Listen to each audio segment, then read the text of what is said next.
Assalamualaikum warahmatullahi wabarakatuh. Perkenalkan, nama saya Anissa Nurul Latifah dengan NIM 220312005, kelas 22 KPB. Saya akan menjawab pertanyaan yang sudah diberikan untuk memenuhi tugas ujian akhir semester.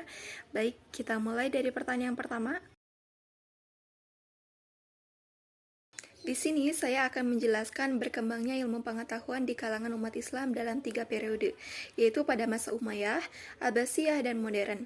Pada masa Umayyah diawali saat para Khalifah Rashidun, Abu Bakar, Umar, Utsman, dan Ali melakukan invasi ke daerah Transjordania dan Syria sampai dia menemukan manuskrip-manuskrip kuno di kota Damaskus yang diwariskan dari perkembangan ilmu pengetahuan Yunani dan Romawi. Pada saat bersamaan juga, Kekhalifahan Umayyah sedang mengadopsi teknologi penulisan naskah di atas kertas yang awalnya berkembang di Tiongkok. Dengan perkembangan teknologi, penulisan itu Muawiyah juga menyewa tenaga ilmuwan dari Yunani dan Romawi untuk melakukan terjemahan terhadap naskah-naskah kuno tersebut ke dalam bahasa Arab. Kemudian beralih pada masa Abbasiyah yang ditandai dengan perpindahan pusat pemerintahan dari Damaskus ke Baghdad. Dengan perpindahan pusat pemerintahan itu yang dulunya peradaban Islam dipengaruhi pengaruh kebudayaan dan ilmu pengetahuan dari Yunani dan Romawi, dan di Baghdad dipengaruhi kebudayaan Persia dan India. Setelah itu, lengkap sudah sumber ilmu pengetahuan yang dimiliki oleh umat Islam. Selain itu, pengaruh dua orang khalifah besar yaitu Harun al-Rasyid dan anaknya Al-Mun yang punya cita-cita mulia untuk membangun peradaban Islam yang menunjang tinggi perkembangan sains, logika, rasionalitas, serta menjaga kemajuan ilmu pengetahuan, serta meneruskan perkembangan ilmu yang telah diraih oleh bangsa India, Persia, dan Bizantum. Mempercepat berdirinya ilmu pengetahuan dalam Islam. Kemudian pada masa modern, pada masa ini terjadi di akhir 18 hingga saat ini. Tentu dalam perjalanan perkembangan ilmu pengetahuan di semua negara ini tidak bisa lepas dari peran dua organisasi yaitu Muhammadiyah dan NU. Kemudian saat transmiri ilmu dari Islam ke Barat, pada masa itu, para ilmuwan dianggap kafir, zindik, dan keluar dari agama Masehi. Karena itu mereka disiksa dan dihukum dengan berbagai macam hukuman. Sebagian dari mereka melarikan diri ke Asia dan menetap di Syria, Irak, dan Jazirah Arab. Doktrin gereja tersebut berkembang hingga abad pertengahan sehingga saat itu pula dunia barat mengalami masa kegelapan yang pada akhirnya berakhir pada perlawanan para ilmuwan yang mempertahankan pendirian ilmiahnya dan berkoalisi dengan raja yang menumbangkan kekuasaan gereja atau agama. Dengan demikian, sejarah membuktikan bahwa di saat barat mengalami zaman kegelapan pada periode pertengahan, umat Islam telah mencapai puncak kejayaan pada zaman klasik Islam. Namun, seiring dengan kemunduran yang dialami oleh umat Islam di abad pertengahan, sentuhan dunia barat dengan Islam ini pada akhirnya memunculkan transformasi intelektual dari dunia Islam ke dunia barat, sehingga melahirkan gerakan Renaissance, reformasi, rasionalisme, dan Aufklärung di dunia barat. Kemudian perkembangan ilmu di barat diawali dengan filsafat Yunani yang memiliki ciri khas meragukan sesuatu, sehingga Barat memandang untuk menghasilkan suatu ilmu, maka harus memiliki keraguan terlebih dahulu. Orang Barat memiliki pemikiran bahwa antara ilmu dan agama itu tidak bisa disatukan, justru jadi konflik masing-masing, berdiri sendiri, ilmu ya ilmu, agama ya agama. Pernah memang dalam sejarah Barat agama ini berintegrasi dengan ilmu di abad pertengahan atau di abad ke-8, tapi yang terjadi sebetulnya bukan integrasi, tapi yang terjadi adalah menundukkan ilmu di bawah doktrin agama, dan ini terjadi berabad-abad sampai akhirnya masyarakat Barat menjadi anti terhadap agama karena kekuasaan agama yang sangat kuat dan sangat hegemonis pada abad pertengahan. Karena antara ilmu dan agama tidak bisa disatukan dan tidak bertemu titik terangnya, maka lahirlah pandangan sekularisme dan ateisme di Barat. Baik, saya akan menjawab pertanyaan yang kedua. Sebuah kebenaran yang dicapai melalui berpikir sangat ditentukan oleh subjektivitas atau objektivitas dalam berpikir.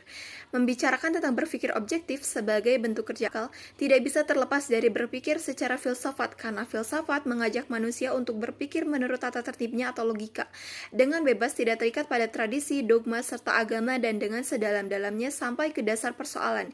Karena sains barat tidak memberi tempat pada wahyu agama, bahkan menyembahkan Tuhan, maka sains itu dianggap bebas nilai, akan tetapi sains tidak bebas dari ideologi, kultur, dan worldview Barat. Dalam sains itu sendiri terdapat asumsi-asumsi dan doktrin-doktrin seperti agama, maka sebenarnya sains Barat itu tidak bebas nilai, melainkan hanya bebas dari agama saja. Akan tetapi, Islamisasi ilmu bukan sekedar labelisasi, melainkan menyentuh epistemologinya, melibatkan pembebasan manusia dari unsur magis, mitologi, kebudayaan, dan penguasaan sekuler. Respon cendekiawan Muslim terhadap dikotomi ilmu pengetahuan, menurut Said Hussein, pandangan sekuler tentang alam semesta yang melihat tidak ada jejak Tuhan di dalam keteraturan alam. Alam bukan lagi sebagai ayat-ayat Allah, tetapi entitas yang berdiri sendiri. Menurut Ismail Roji Al-Faruqi, akar dari kemunduran umat Islam dalam berbagai dimensi karena dualisme sistem pendidikan. Akan tetapi, dualisme sistem pendidikan ini memiliki dua sisi yang berbeda. Pada satu sisi, sistem pendidikan Islam mengalami penyempitan dalam pemaknaannya dalam berbagai dimensi. Sedangkan, pada sisi lainnya, pendidikan sekuler mewarnai pemikiran kaum muslimin. Menurut Syed Muhammad Naqib Al-Attas, menyebut tantangan terbesar yang dihadapi kaum muslimin adalah ilmu pengetahuan modern yang tidak netral telah masuk ke dalam praduga-praduga agama, budaya, dan filosofis yang sebenarnya berasal dari refleksi kesadaran dan pengalaman manusia barat. Jadi, ilmu pengetahuan modern harus diislamkan. Menurut Fazlur Rahman, konsep ilmu menurut Fazlur Rahman, ilmu pengetahuan tidak bisa diislamkan karena tidak ada yang buruk di dalam ilmu pengetahuan. Masalahnya hanya dalam menyalahgunakan ilmu pengetahuan memiliki dua kualitas seperti senjata bermata dua yang harus digunakan setengah hati-hati dan bertanggung jawab. Sekaligus sangat penting menggunakannya secara benar ketika memperolehnya. Menurut Basam Tibi, Islamisasi ilmu pengetahuan juga dianggap sebagai pribumisasi. Islamisasi ilmu adalah tanggapan dunia ketiga kepada klaim universalitas ilmu pengetahuan barat. Islamisasi adalah penegasan kembali lokalitas menentang ilmu pengetahuan global yang menginvasi. Menurut Abdul Karim Sorush, Islamisasi ilmu pengetahuan adalah tidak logis atau tidak mungkin alasannya. Realitas bukan islami kebenaran untuk hal tersebut, bukan islami atau bukan pula tidak islami. Oleh sebab itu, sains sebagai proposal yang benar bukan islami atau bukan pula tidak islami. Para filsuf muslim terdahulu tidak pernah menggunakan istilah filsafat Islam. Istilah tersebut adalah label yang diberikan oleh Barat. Pada intinya, kebenaran adalah kebenaran dan kebenaran tidak bisa diislamkan dan jawaban-jawaban yang benar pun tidak bisa diislamkan. Kemajuan Barat terhadap ilmu pengetahuan dan teknologi membawa perubahan besar pada dunia. Sebagai contoh, pada Spanyol atau Andalusia merupakan tempat utama bagi Barat untuk belajar ilmu pengetahuan sosial dan ekonomi. Ibnu Rushd atau Averroes sangat mempengaruhi cara berpikir Barat menjadi lebih rasional dan modern. Barat ingin membuktikan kebenaran teori Galileo Galilei bahwa bumi itu bulat. Tujuan akhir mereka yakni ingin menguasai perekonomian umat Islam di saat ketiga kerajaan Islam abad ke-18 sedang mengalami kemunduran. Baik, mungkin sekian jawaban yang dapat saya sampaikan. Mohon maaf apabila terdapat banyak kekurangan dalam menyampaikan jawaban. Wassalamualaikum warahmatullahi wabarakatuh.